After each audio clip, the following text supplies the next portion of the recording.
Many of us struggle to make friends in a new environment or have difficulties to win other people over to our way of thinking.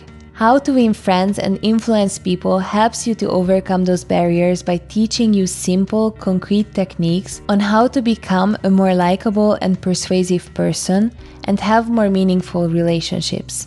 Hi guys, I'm Sophia from Minimalist Ways and welcome back to the 5 Big Ideas from How to Win Friends and Influence People by Dale Carnegie. I recently attended a seminar called The 7 Habits of Highly Effective People, and there was one story by Covey that stuck with me. One day he was riding a subway in New York when a man entered with his kids. He sat down close to Covey and let his kids run around in the subway, disturbing every other passenger.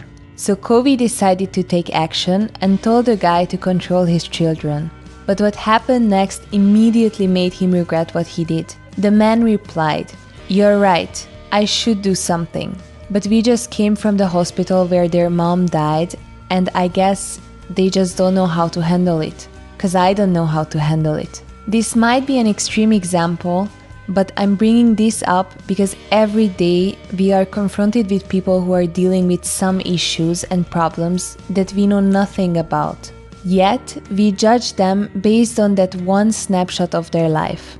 Lincoln once said, "Don't criticize them. They are just what we would be under similar circumstances." So the first big idea is, don't criticize, condemn, or complain.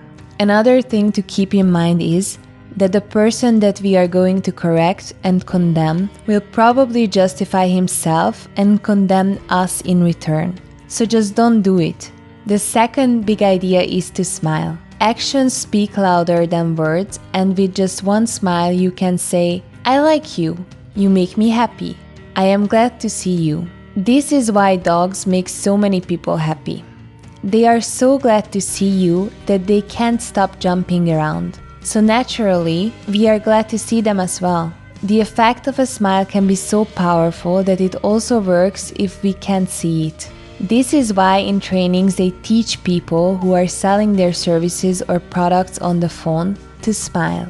Your smile comes through in your voice. This is something that I also experienced firsthand at my corporate job. Even though making phone calls was super stressful for me at the time, I made it my personal mission to always smile and be positive to the person at the other end of the line. What I noticed was that even people who were very irritated when they picked up the phone became much nicer towards the end of the conversation. So let me tell you a secret. You must have a good time meeting people if you expect them to have a good time meeting you. And this also applies to phone calls. This is so trivial, yet we keep forgetting it. How many times did you meet someone without smiling at that person once? The next time you go anywhere, greet people with a smile and be kind. What you will notice is that most people will smile back at you. According to Carnegie, your smile is a messenger of your goodwill. Your smile brightens the lives of all who see it. To someone who has seen a dozen people frown, crawl, or turn their faces away, your smile is like the sun breaking through the clouds, especially when that someone is under pressure from his boss, his customers, his teachers, or parents or children. A smile can help him realize that all is not hopeless, that there is joy in the world. It costs nothing but creates so much. So just keep smiling. The third big idea is show respect for the other person's opinion. Never say you're wrong. Theodore Roosevelt once said, "If I can be right 75% of the time, I shall come up to the fullest measure of my hopes." So Carnegie argues that if you can be sure of being right only 55% of the time, you can go down to Wall Street and make $1 million a day. But if you can't be sure of being right even 55% of the time, why should you tell other people they are wrong? But it's not just about what you say. It's also about your look or gesture when you disagree with someone. And let me ask you something. If you tell people that they are wrong, do you make them want to agree with you? Most likely not, because you just hurt their intelligence, judgment, pride, and self-respect. that will make them want to defend themselves, but it will never change their minds. So listen to Galileo. You cannot teach a man anything. You can only help him to find it within himself. Similarly, Socrates said repeatedly, "One thing only I know, and that is that I know nothing." Be more like Socrates. If someone makes a statement that you think or even know is wrong, it's much better to say, "Well, now look, I thought otherwise, but I may be wrong. I frequently am, and if I am wrong, I want to be put right. Let's examine the facts." Never be afraid of admitting that you may be wrong. That will stop all argument and inspire your opponent to be just as fair and open and broad-minded as you are. It will make him want to admit that he, too, may be wrong. Idea number 4 is, get the other person saying yes, yes immediately. Carnegie shares a nice anecdote on how he was persuaded once to buy a bow. He wanted to rent a bow one day, but the man from the store he called told him that they don't offer the service anymore. That could have been the end of the story, but the man continued. "Have you rented before?" "Yes, several years ago." "You probably paid $25 to $30 for the rental, am I right?" "Yes." "Are you the kind of person who likes to save money?" "Yes." Then he explained to Carnegie that they had bow sets with all the necessary equipment on sale for $34.95. He could buy a complete set for only $4.95 more, instead of renting. He explained that is why they had discontinued renting bow sets. Carnegie found that reasonable, and his yes responses led him to buy the equipment. He even became a regular customer of the shop.